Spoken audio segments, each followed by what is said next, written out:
Hey Midnights! We hope you enjoy our stories. Next one, The Whispers Beyond the Veil, a fictional exploration of rituals for summoning spirits. Don't forget to subscribe. It is important to note that the following essay is a fictional exploration of a concept and does not endorse or promote the actual practice of summoning spirits, which can have unpredictable and potentially harmful consequences. In the deepest, most shadowed chambers of human yearning, where an insatiable curiosity inextricably intertwines with the primal, bone-deep fear of the unknown, lies the enduring, almost magnetic fascination with spirits. This fascination is not merely a fleeting interest but an ancient, universal impulse, a fundamental aspect of the human condition that transcends cultural boundaries and historical epochs. From the resonant echoes of shamanic rites vibrating in forgotten valleys and whispered around primeval fires, drawing forth the raw essence of the land and its ancestral guardians, to the clandestine turning of brittle, leather-bound pages and illuminated grimoires hidden in forgotten libraries, their cryptic symbols hinting at forbidden, mind-altering knowledge that seems to hunger for discovery, humanity has ceaselessly sought to breach the subtle, shimmering veil between worlds. This veil, thin as gossamer yet tougher than tempered steel, stands as the ultimate barrier. It is an audacious impulse, a desperate, inherent longing to coax forth entities from the vast, ethereal expanse, to glimpse the silent, alien architectures of realms beyond our familiar ken, realms where reality itself may twist and shimmer. These profound endeavors, invariably shrouded in layers of impenetrable mystery and imbued with unsettlingly potent symbolism, coalesce into intricate rituals. They are not merely a series of prescribed actions, but a meticulously orchestrated symphony of concentrated intent, unwavering belief, and painstakingly chosen elements, designed to strain, then potentially tear, the membrane separating the corporeal from the spectral. Their ultimate goal is to forge a momentary, precarious breach in the very fabric of consensual reality, allowing a resonant whisper, a fleeting impression, or even a palpable, chilling presence from the infinite to cross into the finite. To speak of summoning spirits is to evoke a vast, often amorphous, and deeply enigmatic spectrum of possibilities, each requiring a distinct understanding and approach, each carrying its own unique dread. It ranges from benevolent ancestral guides whose timeless wisdom might soothe the soul like ancient balm, their presence a gentle, fragile echo of lineage and memory, to elusive elemental forces that embody the raw, untamed energies of nature itself, the primal, untamed currents of earth, water, fire, and air, potent, titanic, and utterly indifferent to human concerns, capable of both creation and annihilation. And, most perilously, to the more formidable, often maligned, denizens of other planes, whose very nature fundamentally challenges the fragile scaffold of human comprehension, beings whose forms and motives are utterly alien, existing beyond conventional human morality or logic, entities whose gaze alone might unravel a sane mind. Each purported type of entity, according to the cryptic texts of esoteric lore, necessitates a uniquely tailored approach, a specific energetic resonance cultivated through precise ritualistic components, a complex, arcane key forged for a particular lock in the intricate cosmic architecture of existence, a lock that perhaps was never meant to be turned. The profound, almost addictive appeal of such rituals lies not only in the tantalizing potential for fleeting communion, for a dizzying, perspective-shattering glimpse beyond the ordinary confines of existence, but also in the audacious, almost godlike sense of agency they offer. It is the thrilling, perilous belief that one can, through focused will and sacred performance, influence the very currents of reality beyond its tangible forms, bending unseen forces to one's desire or seeking fragments of forbidden, mind-altering knowledge that might otherwise remain forever out of reach, guarded by the very fabric of reality itself. Central to any spirit-summoning ritual is the meticulous creation of sacred space, an act steeped in ancient reverence and precise esoteric geometry. This is far more than a mere physical demarcation of ground, it is the deliberate establishment of a psychically charged, profoundly liminal zone, a threshold that exists between the mundane and the metaphysical, a temporary, precariously balanced bridge between dimensions. This sacred precinct is meticulously purified and consecrated, its boundaries designed to both adamantly exclude unwanted, chaotic, or dissonant influences that claw at the edges of perception, and precisely invite the desired, resonant energies. Often, this involves meticulous physical and energetic cleansing, with smoke from specific herbs like the cleansing frankincense, its sweet, heavy plumes carrying away lingering negativity and binding the intention through its aromatic molecules, a visible purification, or the purifying sage, its sharp, earthy aroma cutting through the mundane dross and resetting the energetic field, creating an almost palpable emptiness. Sometimes, water infused with salt, embodying primal purity and the vastness of the ocean's depths, is used to asperge the perimeter, sealing the boundaries with a vibrational barrier and fortifying the ethereal shield against intrusion, a last desperate defense. The very invisible walls of this sacred enclosure might be defined by carefully drawn circles, precisely inscribed with intricate, ancient protective sigils like the unwavering pentagram for containment and channeling of elemental forces, or the balanced hexagram for harmonic alignment and the invocation of higher principles, each line a deliberate act of cosmic drawing, a silent prayer against chaos. Or perhaps by the strategic placement of objects imbued with profound symbolic power, candles of specific colors, their flames flickering not merely with light but with planetary influences or elemental associations, their light a beacon and their wax a slow, symbolic offering, consumed by the very act, crystals radiating particular vibrational frequencies aligned with the desired entity, their inner geometry catching the ethereal currents and amplifying intentionally,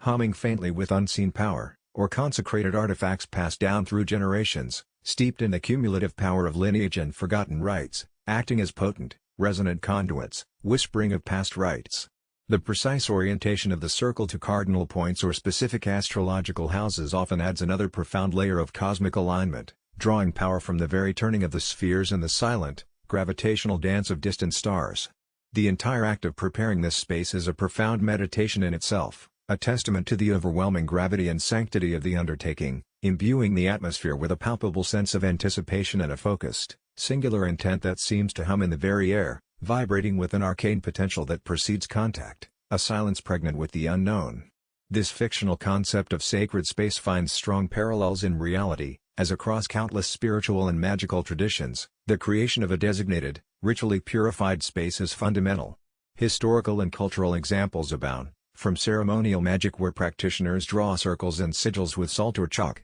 to indigenous shamanic practices involving sacred altars or sweat lodges, and even the consecration of temples, churches, mosques, and synagogues in organized religions. The cleansing with smoke, such as sage smudging or frankincense, or consecrated water, is a prevalent and real-world practice for banishing residual energies. From a scientific perspective, the meticulous control of the environment can prime the mind for unusual experiences. By reducing external distractions and introducing novel sensory cues, the brain becomes more susceptible to internal suggestions and the interpretation of subtle stimuli, shaping perception through expectation, creating a powerful feedback loop between the external ritual and internal state, effectively training the mind to perceive beyond the mundane.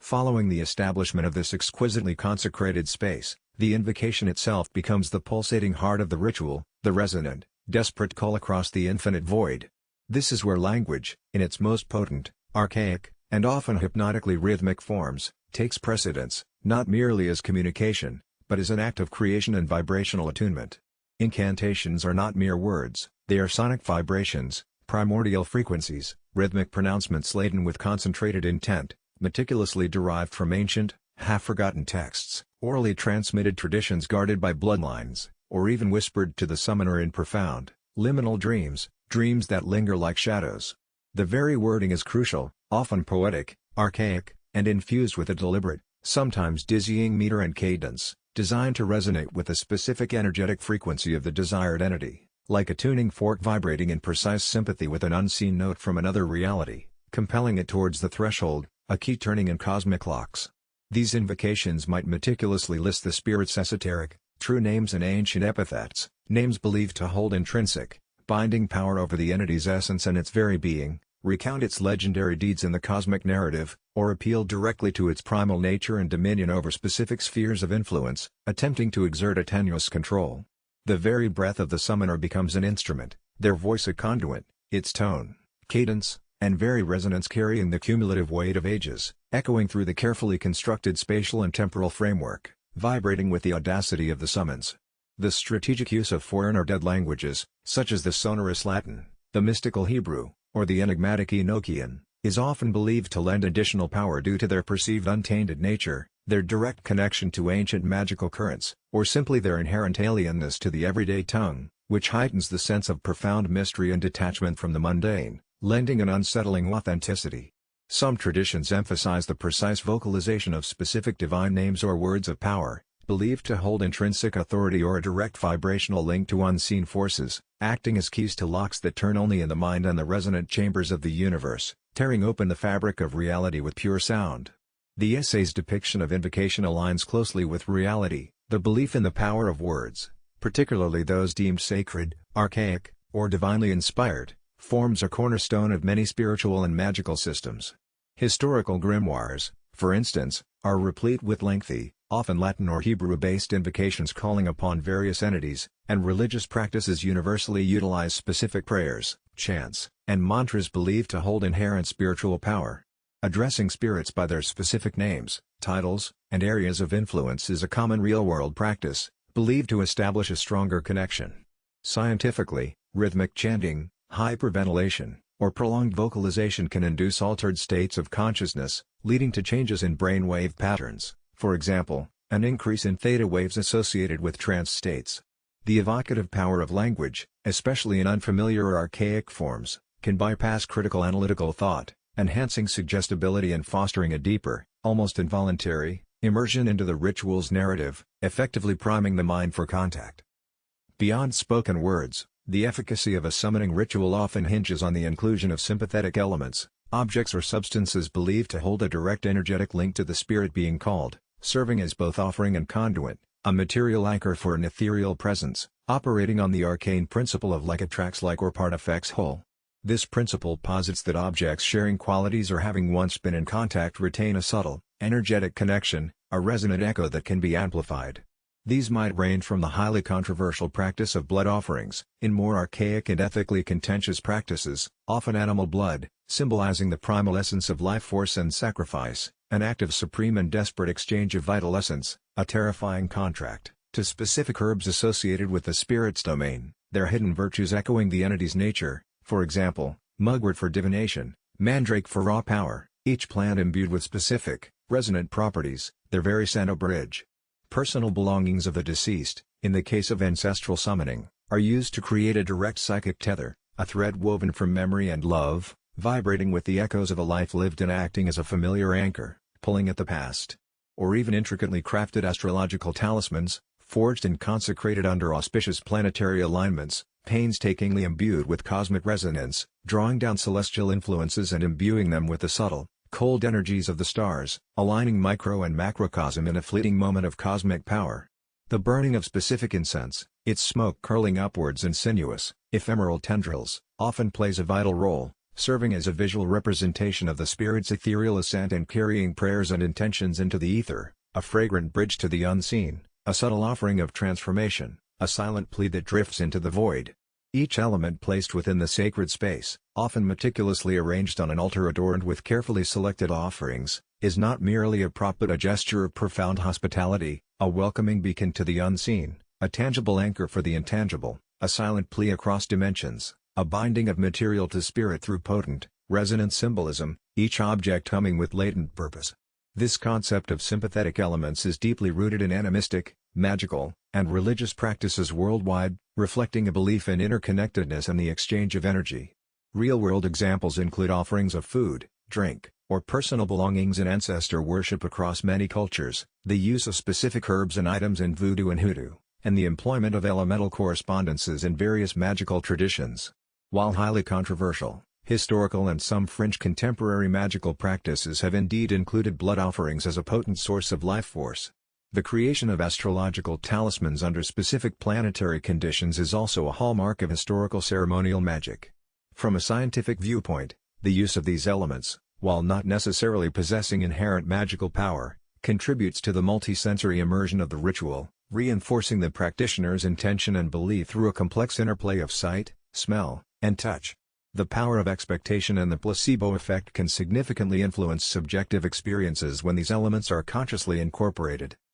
Throughout history and legend, accounts of purported spirit summons have surfaced, each deeply embedded in its cultural context and often marked by profound, albeit subjective, results, which were then amplified or distorted by the prevailing media of their time. One of the earliest and most enduring tales hails from the Old Testament, where the witch of Endor is said to have summoned the spirit of the prophet Samuel for King Saul. Desperate for guidance before a looming battle, Saul reportedly witnessed Samuel's terrifying apparition, a form seemingly torn from the very fabric of the grave, who then delivered a dire prophecy of his impending defeat and death, a chilling vision that filled the king with dread and ultimately came to pass, as the narrative recounts, binding prophecy with spectral contact, a dreadful confirmation of the unseen world. This biblical account, foundational to early religious and theological discourse, the primary media of its era, sparked centuries of debate among scholars and clergy. Was it truly Samuel, an illusion created by a demon, or a cunning act of ventriloquism? Its narrative was reinterpreted in countless commentaries, sermons, and later, through the emerging print culture, became a key text in demonologies of the 16th and 17th centuries, used to argue for the reality of witchcraft while simultaneously condemning necromancy, forever embedding the tale in the Western consciousness as a cautionary legend. Centuries later, during the tumultuous Elizabethan era, the renowned scholar and magus John Dee, alongside his controversial scryer Edward Kelly, engaged in elaborate ceremonial magic rituals aimed at contacting angels, believing them to be messengers of divine knowledge. Through the use of a scrying mirror or crystal, Kelly reportedly entered deep trance states and communicated with entities who revealed to him an entire, complex language, now famously known as Enochian, complete with its own intricate grammar, vocabulary, and a celestial alphabet that seemed to shimmer with otherworldly logic. These entities also purportedly delivered intricate cosmological and magical texts, forming the basis of a new, profound esoteric system, promising ultimate wisdom. Dee meticulously documented these spiritual conferences in his private journals, pages filled with strange symbols and hurried notes, which, though not widely disseminated during their lifetime, later became foundational texts for subsequent Western occult revivals in printed form, influencing figures from the Hermetic Order of the Golden Dawn to Aleister Crowley, perpetuating their mysterious legacy. Public perception of Dee and Kelly in their own time was sharply divided. Dee was a respected court advisor and polymath, but his magical pursuits also drew accusations of sorcery and demonic dealings, whispered through court gossip and intellectual circles, tales that stained his reputation like ink. Kelly's reputation, already stained by past forgery convictions, solidified his image as a charlatan to many, even as he was lauded by Dee, a man increasingly obsessed by the ethereal. The results of their arduous work were not always clear-cut, their interactions were fraught with internal conflicts, and the messages often ambiguous or challenging, spiraling into confusion and suspicion. Yet the profound impact on Dee's life, his subsequent fall from grace, and the enduring development of Western occult traditions is undeniable.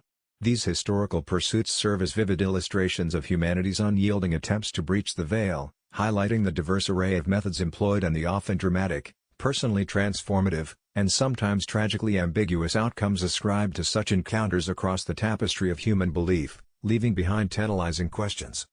As society progressed and mass media emerged, the portrayal of spirit summoning rituals shifted from theological debate and learned treatises to sensationalized news reports and popular culture narratives. Modern news articles, driven by the imperative of capturing public attention, often focus on purported incidents linked to crime, mental health crises, or unusual social phenomena, framing them in terms of chilling fear, unsettling danger, or outright bizarre occurrences. When instances of alleged spirit contact or ritualistic practices surface, they are frequently depicted through a lens of skepticism, usually featuring experts who offer psychological or sociological explanations for the phenomena, often dismissing supernatural claims outright with a dismissive wave of rational thought. Yet, paradoxically, these very reports often amplify the mystique, inadvertently feeding into public fascination, igniting a dangerous spark of curiosity. Headlines might scream of cult activity, dark rituals, or supernatural forces blamed for tragedy, even when official investigations point to more mundane causes,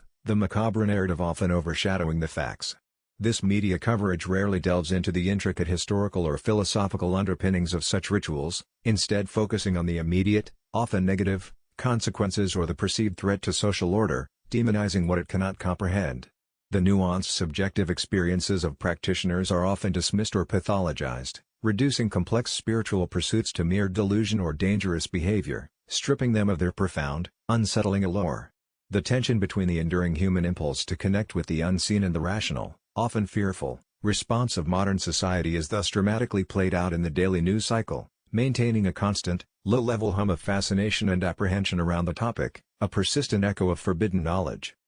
The internal state of the summoner, however, is perhaps the most profound, yet least tangible, element of the entire ritual, and where the greatest drama unfolds. A mind riddled with fear, doubt, impurity, or unaddressed psychological fragmentation is believed to be an ineffective, even dangerously porous, conduit, susceptible to currents that could shatter it. Therefore, rigorous preparatory rites involving prolonged fasting, arduous meditation that stills the incessant internal chatter, and purification often precede the main event, demanding immense personal sacrifice. The summoner must cultivate a state of heightened awareness that transcends ordinary perception, a focused and unyielding will that cuts through the mundane noise of existence, and an unwavering, almost absolute belief in the terrifying possibility of contact. They often strive for a state of gnosis or ritual trance where the mundane mind recedes and the very boundaries of the self dissolve, a perilous plunge into the unknown. This profound mental fortitude acts as a psychic anchor, a desperate grapple against chaos,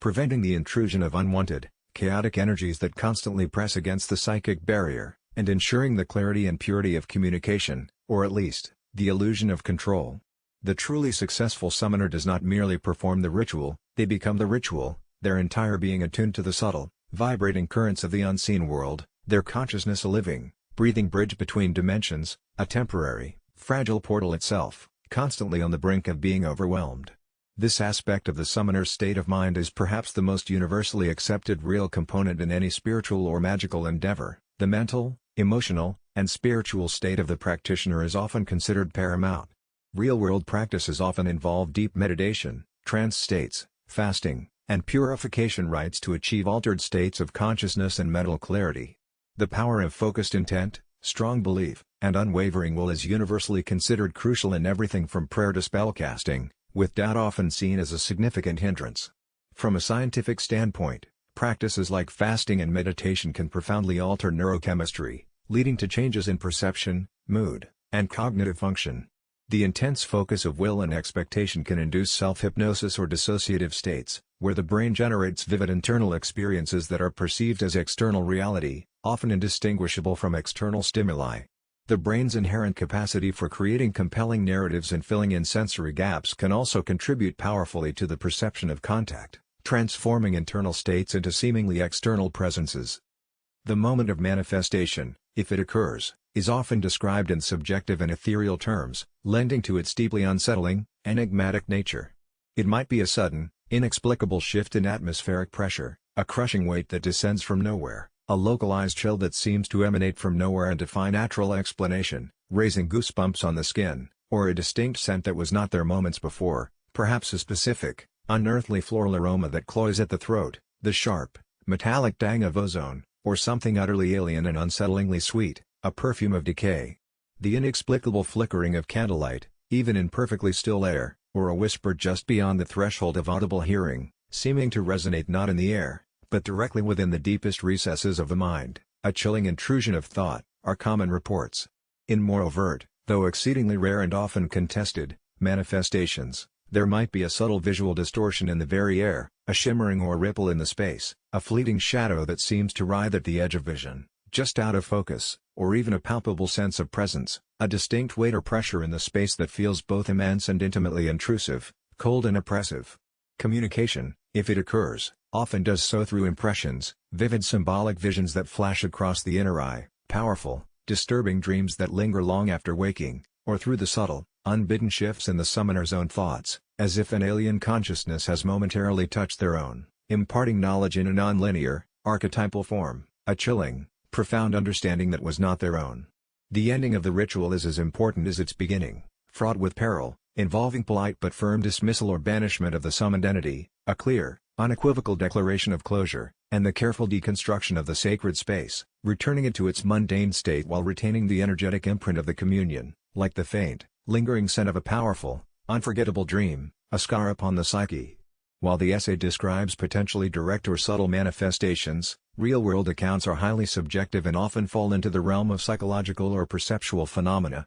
though believers attribute them to genuine spirit presence. These can include subjective sensations like sudden chills, temperature changes, specific smells, or a feeling of presence. Auditory phenomena like whispers or disembodied voices are common, and visual phenomena might range from fleeting shadows to light anomalies, though full apparitions are rare and often attributed to misperception or psychological factors by skeptics. Communication often occurs through a medium, where the spirit is believed to speak through the person. Regardless of scientific explanation, the profound personal experience remains for those who believe they have encountered a spirit. From a scientific lens, many reported manifestations can be attributed to a complex combination of factors: imperceptible temperature fluctuations in a room, the olfactory memory triggered by environmental cues or powerful psychological expectation, and the brain's inherent tendency to find patterns or agency in ambiguous stimuli, pareidolia, leading it to construct meaning from randomness. Auditory hallucinations or misinterpretations of faint sounds, for example, infrasound, often below the threshold of conscious hearing but capable of inducing primal unease or a sense of presence, can explain perceived whispers. The vivid internal experiences generated during altered states of consciousness can be profoundly convincing, leading individuals to attribute them to external, supernatural causes rather than internal neurological processes within their own highly complex neurological architecture. Finally, the fictional ritual's emphasis on dismissal or banishment and the deconstruction of sacred space is also a consistent practice in many real-world magical and spiritual traditions, highlighting the importance of ritual closure and returning to a mundane state, often through specific banishing rites or grounding practices. Despite the alluring mystery and the historical prevalence of such practices, a crucial and often overlooked aspect involves the profound warnings consistently associated with attempting to summon spirits. Esoteric traditions and even common folklore consistently caution against such endeavors with dire predictions, and for compelling reasons rooted in both practical danger and profound spiritual philosophy. Firstly, the very nature of many purported entities is often profoundly unknown, inherently unpredictable, and vastly alien to human understanding, residing in realms beyond our familiar physics. Unlike human interactions, these forces may operate without conventional morality, empathy, or comprehension of human consequence. They are ancient, cold, and utterly indifferent to the fragile human condition. One might inadvertently invite forces with intentions that are not benevolent, entities that are indifferent to human well-being, profoundly manipulative, or even actively malicious, leading to profound energetic entanglement, psychic attachment, or subtle yet insidious spiritual obsession that can twist one's very soul. Such unwelcome connections can inflict long-term psychological and energetic harm, manifesting as persistent unease, debilitating fear, pervasive anxiety, overwhelming paranoia, chronic sleep disturbances, or a profound draining of one's vital energy, leading to a state of psychic vampirism where one's life force is subtly siphoned, leaving them hollow. They can subtly twist one's perception of reality into disorienting, even delusional, patterns, making it terrifyingly difficult to distinguish external events from internal experiences, blurring the lines of sanity. Severing or dispelling these unwanted presences can prove exceedingly difficult, akin to untangling a Gordian knot woven from invisible, clinging threads that bind the spirit, often requiring professional intervention, whether psychological or spiritual, and a long, arduous path to recovery. Secondly, individuals attempting such rituals, especially without extensive knowledge, rigorous spiritual discipline, or robust protective measures, risk significant psychological distress that can unravel the very core of their being, shattering the self. The human mind, when intentionally exposed to intense expectation, extreme suggestibility, and potentially overwhelming sensory input that lacks a conventional, rational explanation, can become terrifyingly vulnerable to delusion, acute anxiety, and even a profound fragmentation of mental well-being, including episodes akin to clinical psychosis or severe dissociative states where one's sense of self is shattered, leaving only fragmented echoes of who they once were. The intentional dissolution of ego boundaries, while a goal in some mystical practices, without proper guidance and reintegration, can lead to a terrifying lack of psychic defense, leaving the individual utterly exposed and vulnerable to any passing influence, like an open wound. The single-minded pursuit of these rituals can lead to severe social isolation, as the individual's experiences diverge wildly from shared reality, potentially resulting in profound neglect of self-care, occupational instability, and severe strain on personal relationships, leaving them utterly alone in their perceived reality. In extreme, tragic cases, the internal pressures and confusion can even manifest as self-harm or a profound, existential despair, a terrifying unmaking of the self that mirrors the alien nature of the entity sought. From a scientific perspective, prolonged engagement with highly suggestive ritualistic practices, especially without firm grounding in consensual reality, can contribute to the development of diagnosable dissociative disorders, states of psychosis, or severe cognitive biases that distort judgment, making it dangerously difficult to distinguish between internal fantasy and external reality. The intense emotional and cognitive investment can lead to a perilous blurring of internal and external reality, where vividly imagined entities or experiences are perceived as objectively real, potentially impacting a person's ability to function cohesively in daily life. The line between a truly profound spiritual experience and a deeply unsettling psychological crisis can blur dangerously, leading to sustained psychic overwhelm or an inability to return to a stable, integrated state of consciousness, leaving an indelible mark. Furthermore, the audacious act of attempting to manipulate forces beyond one's comprehension is often viewed in various spiritual frameworks as a transgression, a profound violation of natural or divine order. This can potentially incur unforeseen spiritual consequences or karmic imbalances that ripple through one's life, affecting health, fortune, and relationships in subtle yet pervasive ways that defy rational explanation, a long shadow cast by a single act. The inherent risks thus stem from a fundamental lack of control and a terrifyingly incomplete understanding of what exactly is being invited across the threshold and what its true nature, power, or agenda might be. This makes these practices a perilous journey into the deepest, darkest unknown, a domain where genuine spiritual hygiene is paramount but rarely understood by the unprepared or the merely curious, leaving them exposed to unseen currents and profound, life-altering risks that may irrevocably alter their very essence. In conclusion, the rituals for summoning spirits, in their myriad forms, stand as a testament to humanity's enduring,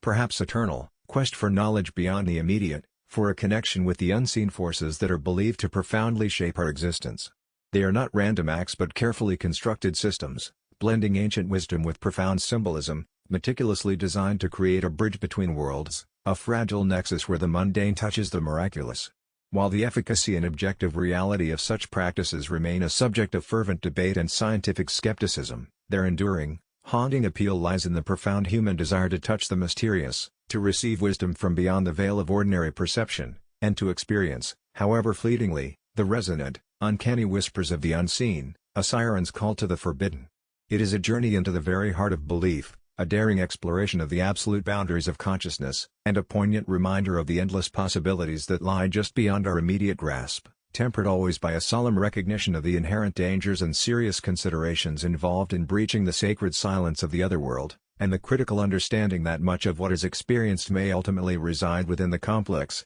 powerful, and mysterious architecture of the human mind itself, a labyrinth of perception and belief.